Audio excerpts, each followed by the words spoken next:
Okay, so Amazon is a great place to be if you've got good quality products. So I think that's where a product like ours, which I think is terrific and is getting great reviews, that's why it hits to the top of the grocery bestsellers. Building a business is tough and doing it alone even tougher. Welcome to She Talks, your go-to podcast for raw, relatable and ridiculously useful business advice. I'm Lisa Jones and I'm both a mum and a serial entrepreneur, and I'm here to help share real stories and proven strategies to help you scale up your business. Let's do this together. This episode is made possible thanks to ShipStation. Every day, tens of thousands of e-commerce sellers rely on ShipStation to solve the day-to-day challenges of importing orders and processing shipments. The multi-channel and multi-carrier software offers over 400 global integrations and partnerships, so you can directly connect to your existing technology and services to save money and reach your ambitions. Head to shipstation.com/au and enter the code SHECOMSUCCESS for a bonus 30 days access. Today's guest is Belinda Everingham, founder of Bondi Wash and Wash Wild, two powerhouse brands that are shaking up the way we think about home and body care. But the journey hasn't always been smooth sailing. From taking a leap into global markets early on to navigating the cutthroat world of supermarket retail and even facing off against a billion-dollar giant in a legal battle, Belinda has seen it all.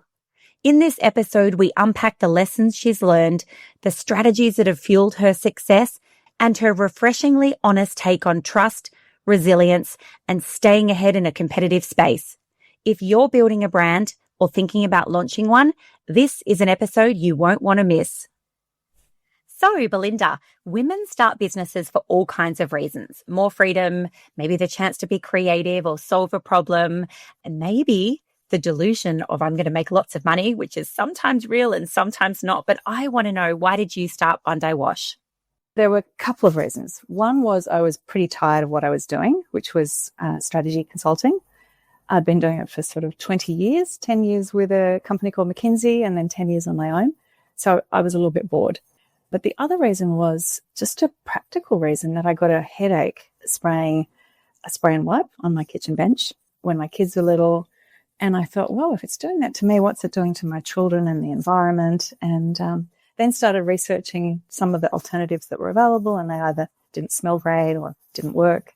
So that was really the point of the beginning. And then it took a few years before I actually got it off the ground. But that was what kickstarted it, the headache.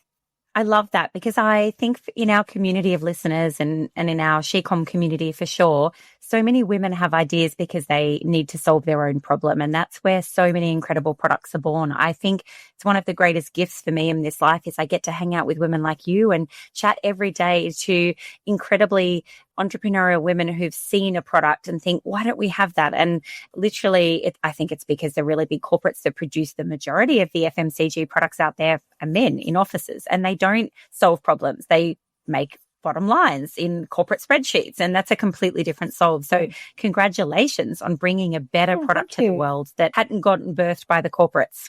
Yeah, it's interesting you say that, and maybe I'll diverge from your questions immediately because there's an interesting story, because we've got, maybe I'm going to jump ahead actually too much, but I'll remind me. Okay, no, do it. Story about. So in addition to Bondi Wash, we have our sister brand, Wash Wild, and we got an introduction to the CEO of Coles, and that was sent down the line, and we met with the buyer, who was male, and he said to us, why would I range your products when I can range another scent of Pinaclean? Literally said that. So, you are facing, as a female and with innovative new products, you are not just coming up against the competitors, the big competitors, but also the big companies that you have to deal with and entrenched attitudes towards new things. Well, let's talk about that for a second, because your story of creating a product is not dissimilar to mine with Eco Originals, like bringing a better product to market that had less crap in it, similar ethos to two really amazing product brands that we've both birthed. And my experience with supermarkets, and I love to share super really with our listeners is that I think Coles and Woolies, they're just real estate companies and they just have shelf space, and their intent to understand better products for the world or ethical or morality, it doesn't exist. They're not interested. They're just like, what will sell more products? And quite frankly, China Clean's new scented range probably will sell a lot of products because people recognize the brand name. And when we realize that it's just a real estate space, it shifted everything for me. I actually have to disagree, which is great, because we've been dealing with Woolworths and I have been incredibly impressed with the buyers. They are trying to range things that the customers aren't necessarily asking for yet, but they're better for the planet. So that's amazing. Tell me more about that, because there must have been a shift. Seriously. Yeah. Well, we've only been dealing with them since 2022, and we've dealt with a number of buyers now, and they all have, clearly they want to sell products, but they also have this mission of better packaging and better ingredients and not shipping, unnecessary items, and offering a better range that's better for consumers' health and for the planet. I've been really impressed, actually. That's fascinating. And is that your experience that Coles has not been the same? Yes, 100% not the same. Yeah, they don't care. That's so interesting. Yeah. Must have been a change there. I think the strategy might be currently just lowest price point because we're in a time of potential recession. But that's really fascinating, honestly, Belinda. I actually am really quite shocked to hear that from you. It's great to hear, though, and I think it's probably testament to the fact that it's becoming more cutthroat in supermarkets than it was, and they have to have a point of difference. I don't know what it is, but even because it's really complicated, our space with ingredients, and there's a new buyer that we met a couple of weeks ago, and she was working hard to really understand the differences between all the products and which ingredients mean different things and what are the implications of them. So I've got good things to say about Woolworths. Well, so to our listeners on the podcast today, you heard it here first. Approach Woolworths long before you approach Coles with your innovative products, because you've got a much better chance of ranging it. So, Belinda, let's go back to launching the brand. I'd love to know, we have a lot of listeners who are in the startup phase and the early stages of building a brand, and they take a lot of inspiration from women such as yourself who've built a successful brand. And often questions involve, what did you do in the first year? Like, tell us a little bit more about the launch. Yeah, well, it took me quite a number of years to develop the confidence, I will say. It's a scary thing, starting a business. I'd had a lot of business experience and, I in theory knew what I was doing, but it was still very, very scary. In the first year, it was actually, so I had the concept in my head, and then it wasn't until I was on holiday in North Queensland and I visited a fruit farm and a rainforest, and I was reading the book Perfume by Patrick Suskind, which is all about one man's mission for the perfect scent. We were visiting fruit farms and rainforests, and I came across all these native botanicals that I'd never heard of. And I wondered whether we could create products that used our botanicals just like the French have been doing. The French make use of lavender and rose, and they use our wattle in their products. And I just wondered whether we could use quandong and kakadu plum and properties and fragrances from Australian plants. So that was sort of the spark that went off while on holiday. So because I think the concept was kind of right, it happened really fast. So I came back to Sydney and I just discovered all these interesting botanicals that I'd never heard of, like Tasmanian pepper. And then I started playing around with fragrances using those botanicals. And within about a year, we launched. So, I clearly there was a lot more in that year. I developed fragrances. At the same time, I developed the products on my kitchen bench using things I could buy on the internet. Because I thought if I'm going to sell these products, I really want to know what's in them. So the first prototypes were literally on my kitchen bench. So that was the beginning. And so obviously there was some point at which you realized you had a minimum viable product. People were going to buy this. And then I think your story is that very early on you made a bit of a gutsy move going into the Chinese market. So maybe tell us about when you started to realize the product was going to take off and what made you go international quite quickly. I talk a lot about serendipity with the business, and I feel like it's been my friend. And it continues to be my friend, serendipity. These things happen and I think, whoa, that's just such a bizarre coincidence. Anyway, China happened pretty early on. Yeah, so we launched in 2013. And by January, we were exporting to New Zealand. In May that year, I visited Hong Kong and just thought, it would be great to get a stockist. And I was in shopping centre and saw this little store that stocked lovely natural brands like Neil's Yard from the UK. And I thought, oh, yeah, this looks nice. And so I gave them my card.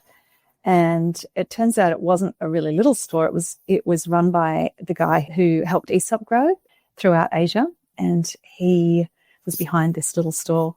And he had multiple stores. He had 17 in Taiwan and 3 in Hong Kong and was starting in China. So they liked the products. It worked for them in their portfolio. And we launched with them in November 2014. So that's just a year after we launched in Australia. So yeah, I love serendipity. It's such a gift, isn't it, when things line up? Synchronicity, serendipity, timing, and then also the feminine gut instinct that often pulls us into the right direction. They're all such valuable tools for chic-compreneurs to tap into. They're great. Yeah, I love that you bring that up, the gut feel, because it does drive a lot of my decision making. That's amazing. And so I suppose that was 2014. We're now 2025. Like, talk us through a little about how that relationship with that original guy and moving into Taiwan and Hong Kong and China was. And then let's talk more about other expansion. Yeah, great. So he has been instrumental in our business. And China has been a big market for us and a relatively painless journey. I hear a lot of people talk about problems with their China distributor, but and this is when I got your questions, I thought that they were really good. And one of them was about why it's worked for us in China and that China relationship. And it comes down to trust. So, I trust him implicitly and, we have a really strong working relationship to the point, in fact, where he has invested in our business. So about a year or two ago, we took on investors and he's one of them. So that's, it's been a great relationship. Tell me, I'm so interested in this, and so will our listeners be, Belinda. Like, what were the signs you were looking for to know that he was trustworthy? Because it's such an interesting topic that people don't talk about enough. I think it takes time to develop trust. And I think you can go in initially trusting someone until they prove otherwise. I'm quite a trusting person and have been burnt along the way. But I think trust is such an important factor in starting and running a business.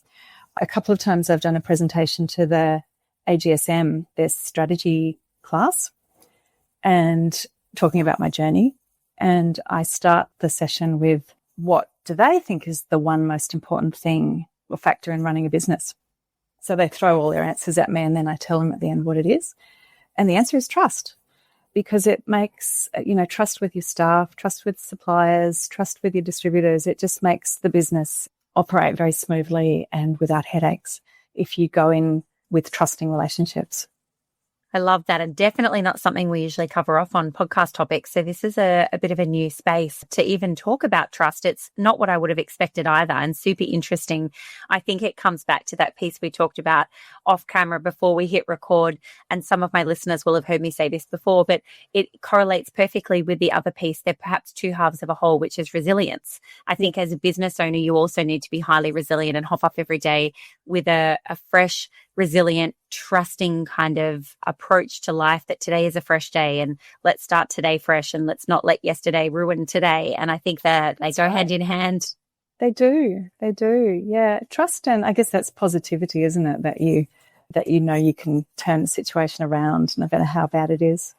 Yes, ma'am. That's why my husband calls me Dory, because I wake up every day with a big smile on my face and a brand new day. Hi, I'm Lisa. What's today going to look like? I think that's a super important asset to have as an entrepreneur. And I agree. Yeah.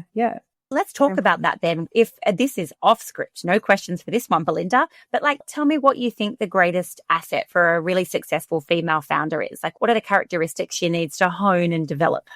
Well, I think you've hit the nail on the head, that it is about persistence. And, you can feel broken and you can feel like you can't go on, but you have to. And I actually think even more so when you hit challenges, there's often a really lovely silver lining. So looking for that silver lining and sort of being guided by, what can this problem, can it open another door for me, is one thing that I've done. Yeah, but I don't think it's skills. I don't think it's being super smart. I think it's literally about those two things, actually, relationships and trust, and this attitude of positivity and we can do it are the two key factors. So being able to have resilience and look for silver linings is an incredible feat for a female founder. Let's now talk then about when you moved into the US and you had a trademark drama with Abercrombie and Fitch. That sounds super intense. Nobody enjoys legal battles. Tell us about, like, what was the silver lining? Tell us how that happened. There was a silver lining. You would never have thought it.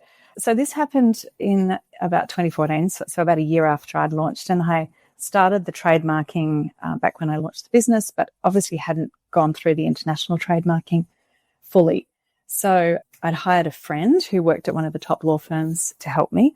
And anyway, we hit a roadblock in America and Canada and Korea with the big US company Abercrombie and Fitch owning the term Bondi Beach in the category that we're applying in.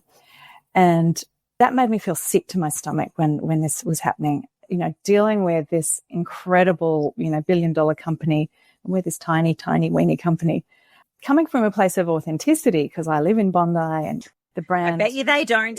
They don't. So it was was one of those instances that perhaps now if I'd hit it, I just wouldn't worry as much. But I remember that did keep me up at night, and I felt a little bit physically ill at the prospect of having to battle with them. And it wasn't a pleasant battle at all. I tried to circumvent it by talking directly with them. So I reached out to their legal team on LinkedIn, and they just fobbed me off to their legal team, who were unforgiving. They were they were awful, actually, dreadful in how they behaved.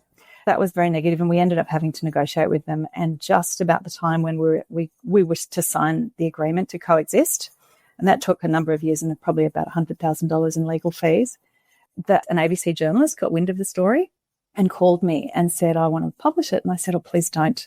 We're just about to sign an agreement. He did run it, and I was in the Qantas lounge and on my way to Melbourne, and it was on the headline news, Bondi company, can't have its brand name because of big US company, David and Goliath battle. It was interesting. And the poor staff in the retail store in Bondi were getting phone calls from the Trade Minister and from the Mayor of Waverley Council, and having media crews come into the store to interview them. And my approach was just don't talk to them, don't say anything. So we didn't, because I was very worried that we wouldn't have an agreement. But that press, I think, made Abercrombie and Fitch realise this is a PR nightmare, because they literally had the Trade Minister calling them calling the US Trade Minister saying, why is a US company trademarked one of our, iconic beaches? We were headline item in the ABC News, and our brand became a little bit more famous thanks to there's a little bit of silver lining. And what happened with the court case then? Like, how did you win? We signed this coexistence agreement, but at the same time as we did this, they released a press release maybe a few days later. I think their PR team got together and they said, we are not stopping Bondi Wash from selling any of its products in any market. And to me, that was a message from them saying, we're not going to take you on. So we haven't had a problem with it. Oh, that's good to know. Yeah. So there's a whole bunch of silver lining, and just a reminder how important media can be. I mean, obviously it could have worked the other way and been a serious problem, but equally that sounds like it worked in your favor, and also probably brought some more dollars into the bank account too by more sales and more brand awareness. So that's... Yeah, it did. Yeah. Yeah. And so now you sell... What countries are you sold in around the world, Belinda? Tell us. We sell in 32 different countries. Our biggest market is Australia, but we sell in China, Hong Kong, Taiwan, Japan. We're about to launch in Korea. We have a lot of European countries as well. Very big in the US, actually. Ironically, the US is one market that I've seen a lot of businesses fail in. So I haven't tackled it yet. I haven't had. Got it. Let's talk about your Bondi Wash's little sister brand, Wash Wild. Like, I'd love to know a bit more about that, but I'm super interested in pointing out to our listeners that I noted Wash Wild's products were in the top 3 grocery products on Amazon. So maybe we can chat about the Amazon growth for your brand as well, but introduce Wash Wild to us first as well. Yeah, great. Yeah, so Wash Wild came about way back, not long after I'd launched Bondi Wash. I entered into discussions with an investor to launch Wash Wild, a sort of more affordable and accessible and more widely ranged, similar concept, though, natural products, because there was a gap in the market back then. So I developed a range of products, and then just sat on it. Everybody said, don't launch it, you cannibalize Bondi Wash. So they were all sitting there ready to go. And then eventually it was COVID actually that decided, I thought, okay, you know how during COVID people approach life a little bit differently. You realize life is potentially quite short, and why not do everything that you want to do now? Why wait? Yeah, they had a term for it in COVID called cocooning. Everybody got into their homes and decided to clean out their cupboards and bring in the better stuff. Yeah, well, there's that. But also for me, I had this brand sitting there that I hadn't launched, and I thought, why not launch it now? So I did. But before I launched it, I thought, because the market had got more competitive, Bondi Wash launched in 2013 and this was 2021. And I thought I needed just a little bit more of a competitive advantage to differentiate the brand. And so I worked with CSIRO, so Australia's research institution, and they do terrific research. And we worked with them. When I was doing Bondi Wash, I did a lot of lab testing of different products and ingredients, and I worked with the University in Queensland to see how antibacterial things were. And if you get a blend together, that's in many cases more potent than the individual oils. So that was sort of the concept with Wash Wild, a really sort of focused cleaning brand that used these Australian native ingredients that are all very antibacterial to make the products more effective. So I worked with CSIRO and we developed this proprietary blend that's really strongly antibacterial against a range of pathogens, and all uses, it's made up of 9 different Australian natives. So that's the brand concept. So we used that and then we launched, and that was 2022 that we launched, and now we're in 600 Woolworths. We have a really strong business on Amazon. We've just launched in Singapore and China.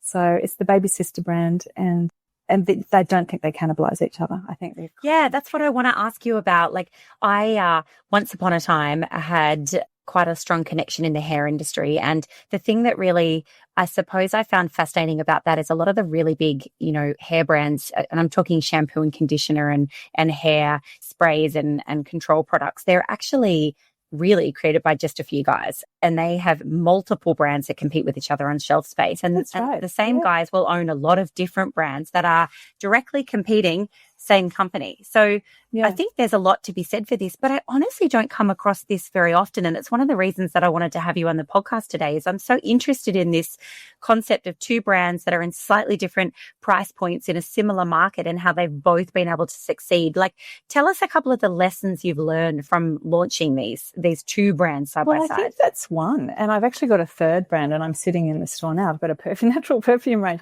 They all have the same mission, which is to make very natural products that use Australian plants, basically. So it's making Australian botanicals famous through putting them in very natural products and helping people, making great products that make it easy for people to choose healthier options in the supermarket or wherever they're shopping for their household goods.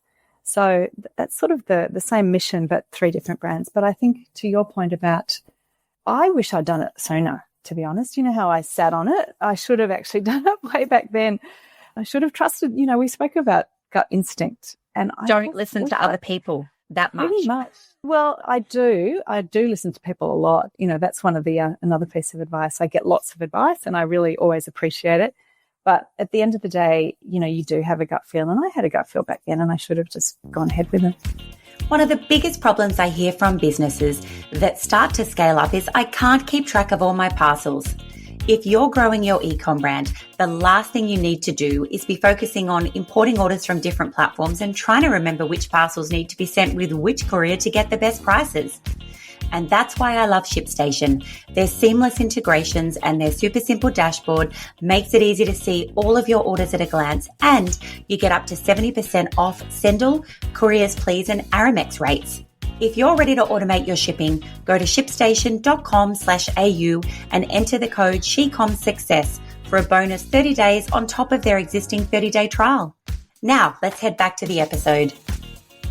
And so how do you feel like they sit next to each other on the shelf moving forward? Like, is it still going to be Bondi Wash as the premium product? It's more e-commerce and bespoke lifestyle stores, and then you have Wash Wild that's more supermarket and Amazon. Is that pretty much how you envisage it continues to grow? Yeah. They're still very natural and they still have the same integrity and they still work really well.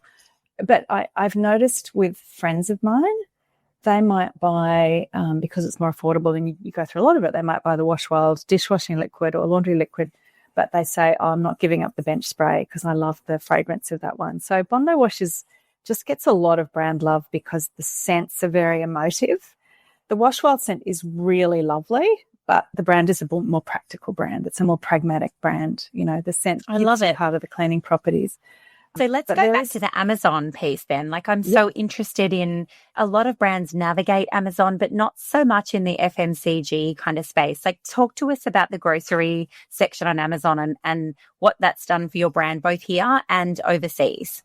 Okay, so Amazon is a great place to be if you've got good quality products. So I think that's where a product like ours, which I think is terrific and is getting great reviews, that's why it hits to the top of the grocery bestsellers, because it's getting good reviews and it gets good views when it gets good reviews.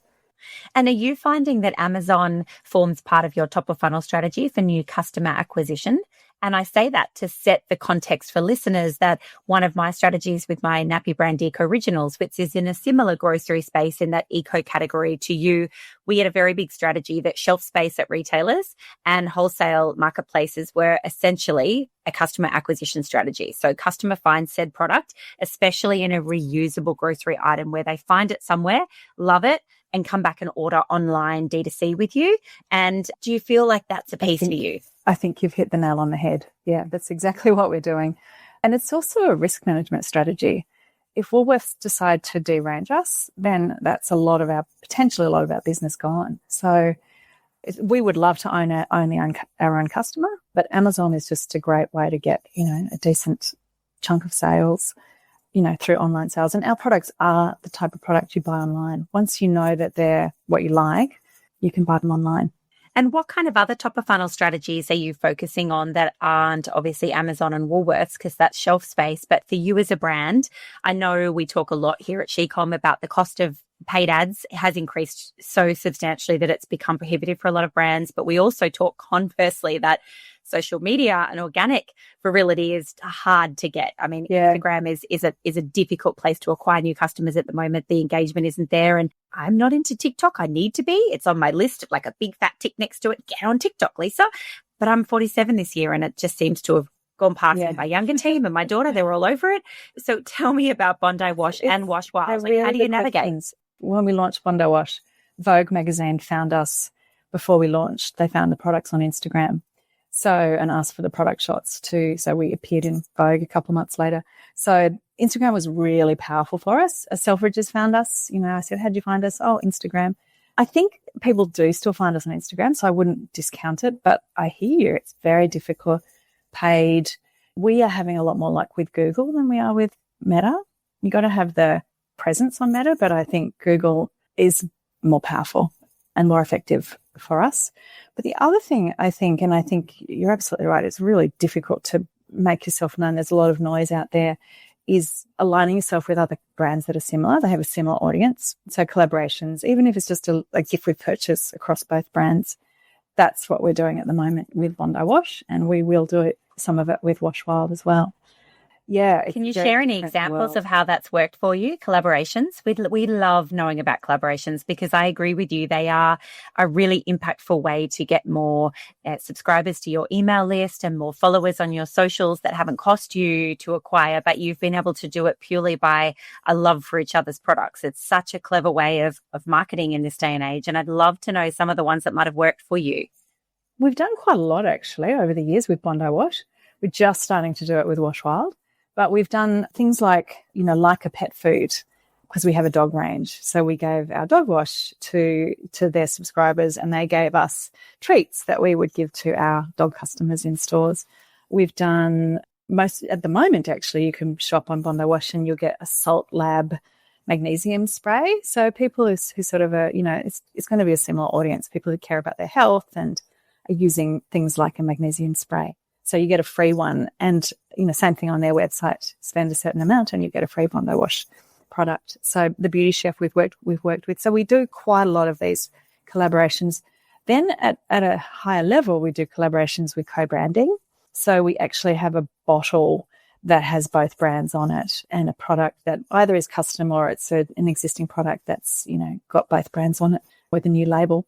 So that's sort of the spectrum of collaborating that we do, but it's a really important let's break that down for our listeners today, because everything you've just shared is so powerful. And for the listeners right now, what's so powerful about this is it's an opportunity to essentially borrow each other's audiences without it really costing you a great deal. And with the cost to acquire so high, this is just almost a guerrilla strategy. And I want to know, if I can ask you, Belinda, like, when you're considering a possible collab with another brand, at what point do you say, no, they're a competitor versus no, they're a perfect collab? Like, what's your criteria? Like, talk us through this kind of stuff. I think it has to just be either it elevates our brand. So one of the collaborations we did was with the men's swimwear brand that's owned by Chanel, All Bar Brown. So that's a collaboration with a co-branding sticker.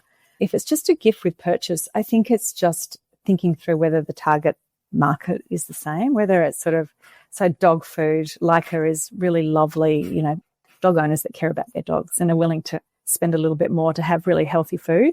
It could be like, a yoga studios or gyms, or you kind of get to know what their customer base is. And that's the most important thing. So it's identifying the perfect customer that has the right demographic, spend, perhaps behavior patterns, and seeing who else has the same ones with a product that doesn't compete with yours. That would be kind of a summary of your criteria. Exactly. And then is it you reaching out to them or they're reaching out to you? Like, I think it started with them reaching out to us, actually. And then we realized, this is actually a really good idea.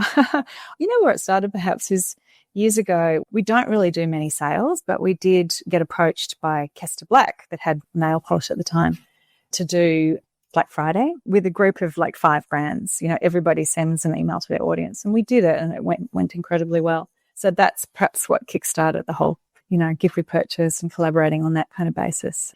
But we really, it's nice. It's, back to relationships. You get to know another brand, and, it's nice dealing with these other companies that perhaps have similar ethics and how they do business. Well, we could all do with some new best friends, and why not a best friend who's building a brand that is collaborative with your own brand, right? They're good friends to have.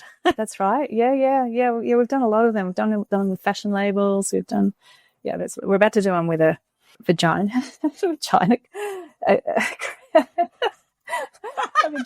Can we just pause and say how long it's taken you to say the word vagina on a podcast? Yes, we can.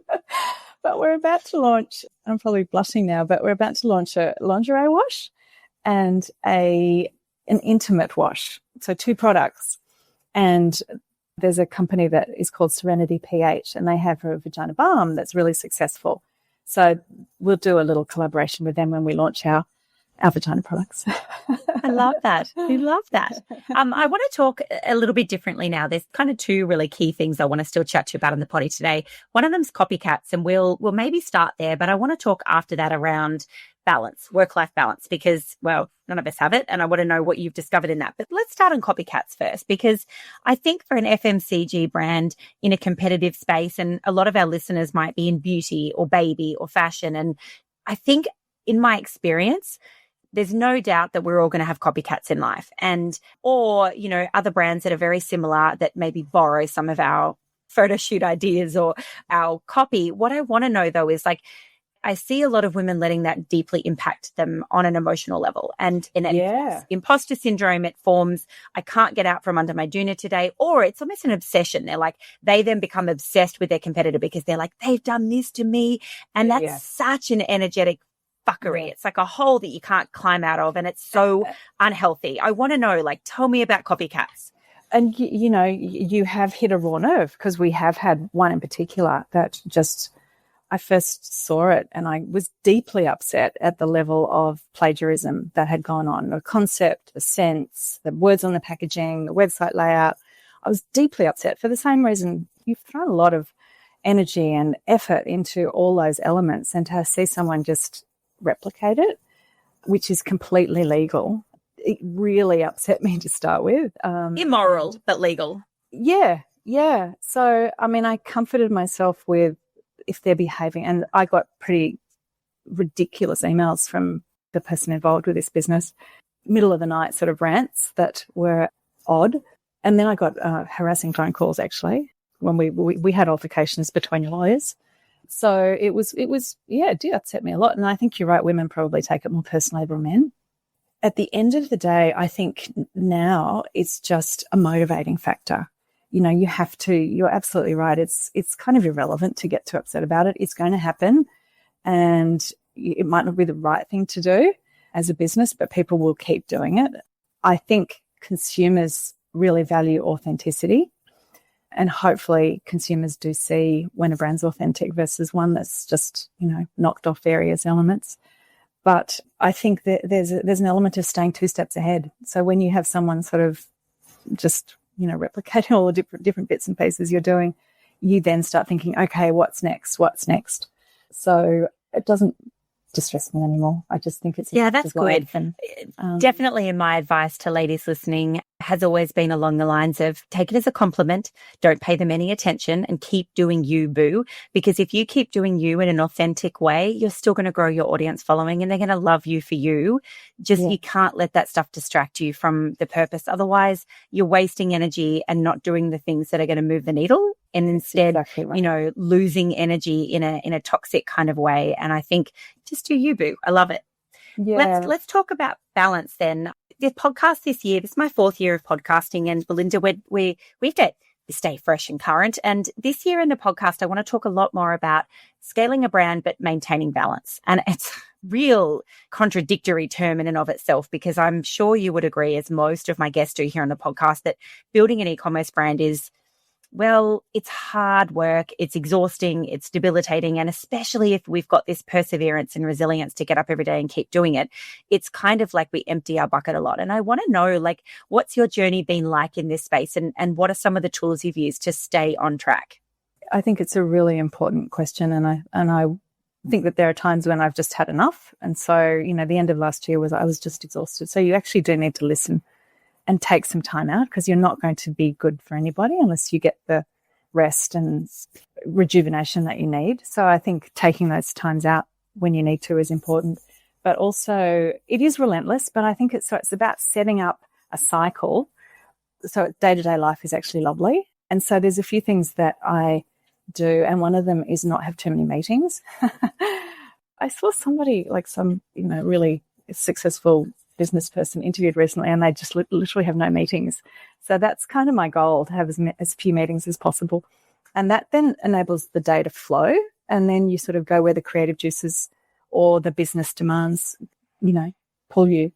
How do you do that on a practical level, though? Because you've still got buyers at Woolworths, you've got Amazon, you've got marketing agencies. I'm assuming you've got lots of people around you that still need to meet with someone in your businesses. How do you make that practically happen? I just don't create meetings myself, I guess. I'll accept meetings. If people want to meet with me, then I'll accept them, but I won't sort of structure too many meetings throughout the day. So spaciousness for creativity and flowing where the business needs you to be. Yeah. I think that's one element. And I think there's just the really obvious, and people talk a lot about it, but just those essential luxuries of sleep, exercise, and good food. I recently stopped eating sugar, because I've been surrounded by, my mum's got dementia, my auntie died of cancer, and there's so much talk about sugar, and I just think it's a good, and you feel a lot better not eating sugar. So can you see my face? Because I am known as the sugar hog over here. It's literally how I fuel my adrenal. It's very addictive. And, I have 44 staff, and I run 16 hours a day for work, and I have kids and dogs and husbands. And so I literally live on sugar, and I know it's bad for me, but the thought of not having sugar in my life is it's so horrifying that I can't conceive a sugar-free world. So it's so addictive. Yeah. I think yoga is one of the things that really helps me get through the day. It adds an element of calm. It's not dissimilar to meditation, but it also, I find I hold emotion in my muscles. So stretching out the muscles and the deep breathing that you do with yoga is incredibly beneficial. I love it. Don't stress the little stuff and the big stuff. Now, if you've loved today's episode with Belinda and want to hear more, make sure you hit subscribe, and you'll get notified the next time we drop an episode for you. Thanks for tuning in to another episode of She Talks. I hope today's conversation sparked ideas, gave you strategies you can put into action, and reminded you that you're never alone on this journey. If you loved this episode, head over to shecom.co for today's show notes, exclusive freebies, and special offers from our sponsors. And if you haven't already, hit subscribe so you never miss a future episode. Until next time, keep showing up, keep building, and most importantly, keep talking.